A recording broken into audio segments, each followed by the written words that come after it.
सखर से उमर फारूक साहब पूछते हैं, मुफ्ती साहब सवाल ये है कि मीज़ान बैंक के सेविंग अकाउंट में पैसा रखने पर बैंक माहाना प्रॉफिट देता है, ये हलाल है या नहीं?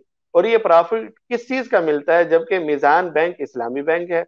और ये प्रॉफिट सूद के जुमरे में तो आता है या नहीं?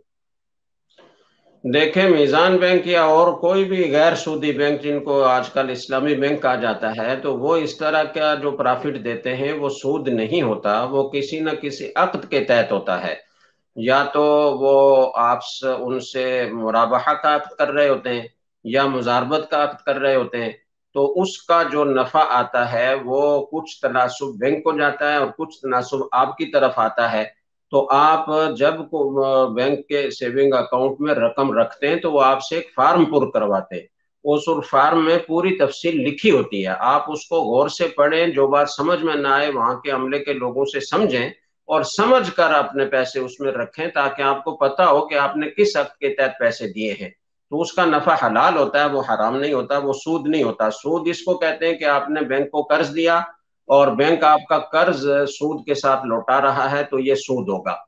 लेकिन अगर आपने किसी अक्द के तहत उनको रकम दी है और वो कारोबार कर रहा है, बैंक मुजारबत कर रहा है, मुराबाहा कर रहा है, इस्तिस्ना कर रहा है, कोई भी अक्द इसके तहत आपने पैसे जमा करवाए हैं, तो उसके नतीजे में नफा आता है, आपको वो मिलता है।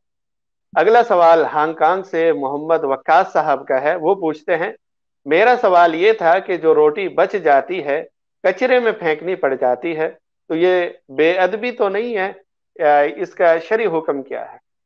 ये तो बहुत सख्त बेअदबी है। इसके बेअदबी होने में क्या शक है? रोटी के जो टुकड़े बच जाते हैं वो भी अल्लाह ताला का रिज्क है, अनाज है, वो काबिल एहतराम है।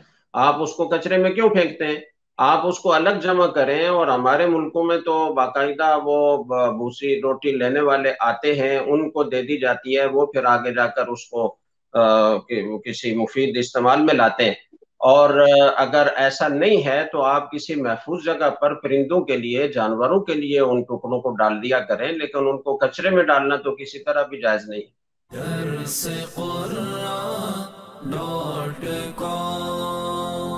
www.darsequran.com